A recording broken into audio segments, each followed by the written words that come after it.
നമസ്കാരം കഴിയുന്നതിന്റെ ഇടക്ക് നിനക്ക് പ്രാർത്ഥനയ്ക്ക് ഉത്തരമുള്ള സമയമുണ്ട്. നിസ്കാരത്തിനകത്ത് പ്രാർത്ഥിച്ചാൽ പ്രാർത്ഥനയ്ക്ക് ഉത്തരം കിട്ടുന്ന 3 സ്ഥലങ്ങളുണ്ട്. നമ്മളൊക്കെ സുന്നത്ത് നമസ്കരിക്കുമ്പോൾ ശ്രദ്ധിക്കണം. ഓരോ സുന്നത്ത് നമസ്കാരങ്ങളിലും അധികം പ്രാർത്ഥിക്കാൻ നമ്മൾ സമയം കണ്ടെത്തണം. അത് ഏതൊക്കെയാ? 1, സുജൂദ്.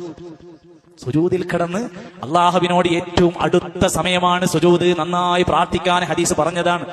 സുബ്ഹാന റബ്ബിയൽ അഅ്ല എന്ന് 3 പ്രാവശ്യം പറഞ്ഞു കഴിഞ്ഞാൽ വേണമെങ്കിൽ നമുക്ക് അല്ലാഹുമ്മ ഗ്ഫിർലി, അല്ലാഹുമ്മ റബ്ബി ഗ്ഫിർലി വലിവാലിദയ്യ, അല്ലാഹുമ്മ തവഫനി മുസ്ലിമ എന്ന അറബിയിലുള്ള പ്രാർത്ഥനകൾ നമുക്ക് പ്രാർത്ഥിക്കാം.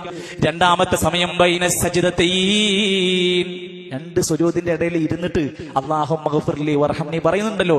അത് കഴിഞ്ഞൊരു സമയം കിട്ടുകയാണെങ്കിൽ ഒരു പ്രാർത്ഥനയെങ്കിലും പ്രാർത്ഥിച്ചോ, ഉത്തരം കിട്ടുന്ന സമയമാണ്.